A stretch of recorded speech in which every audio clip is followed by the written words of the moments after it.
ഐക്യരാഷ്ട്രസംഘടനയുടെ നേതൃത്വത്തിൽ ജനാധിപത്യ സൃഷ്ടിക്കുന്ന പ്രശ്നങ്ങളെക്കുറിച്ച് ഒരു സമൂഹത്തെ ബോധവാന്മാരാക്കുക എന്ന ലക്ഷ്യത്തോടെ എല്ലാ വർഷവും ജൂലൈ 11 ലോക ജനസംഖ്യാ ദിനമായി ആചരിച്ചു വരുന്നു. ഒരു രാജ്യത്തെയോ ആ രാജ്യത്തെ ഏതെങ്കിലും ഒരു പ്രദേശത്തെയോ ജനങ്ങളുടെ നിശ്ചിത കാലയളവിൽ കണക്കെടുപ്പാണ്. ബ്രിട്ടീഷ് ഭരണകാലത്ത് റിപ്പൺ പ്രഭുവിന്റെ നേതൃത്വത്തിൽ 1881 നടന്ന സെൻസസാണ് ഇന്ത്യയിലെ ആദ്യത്തെ പരിപൂർണ സെൻസസ്. 1951, 61, 71, 81, 91, 2001, 2013 വർഷങ്ങളിലായി 7 തവണ ഇന്ത്യയിൽ സെൻസസ് നടന്നിട്ടുണ്ട്. ജനസംഖ്യാ കണക്കെടുപ്പ് നടത്തുന്ന വ്യക്തിയെ എൻയൂമറേറ്റർ എന്ന് പറയുന്നു. ഒരു രാജ്യത്തെ ജനന മരണങ്ങളുടെയും വിവാഹ മോചനങ്ങളുടെയും ജനസംഖ്യയെക്കുറിച്ചുള്ള ആധികാരിക രേഖയാണ് വൈദ്യുതി രജിസ്റ്റർ. ജനസംഖ്യാ നയത്തിന്റെ സുപ്രധാന ലക്ഷ്യം 2000 മെയ് 11 ഇന്ത്യൻ ജനസംഖ്യ 100 കോടിയായി.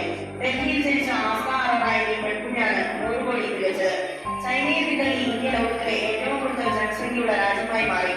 ഐക്യരാഷ്ട്ര സംഘടന 2023 ഏപ്രിലിൽ പുറത്തുവിട്ട കണക്കുകൾ പ്രകാരം ഇന്ത്യയുടെ ജനസംഖ്യ 142.86 കോടിയും ചൈനയുടേത് 142.57 കോടിയുമാണ്. ജനസംഖ്യയിലും വിസ്തൃതിയിലും ഏറ്റവും ചെറിയ രാജ്യം എന്നറിയപ്പെടുന്നത് വത്തിക്കാൻ സിറ്റിയാണ്. വെറും 1000 മാത്രമാണ് അവരുടെ ജനസംഖ്യ. നന്ദി.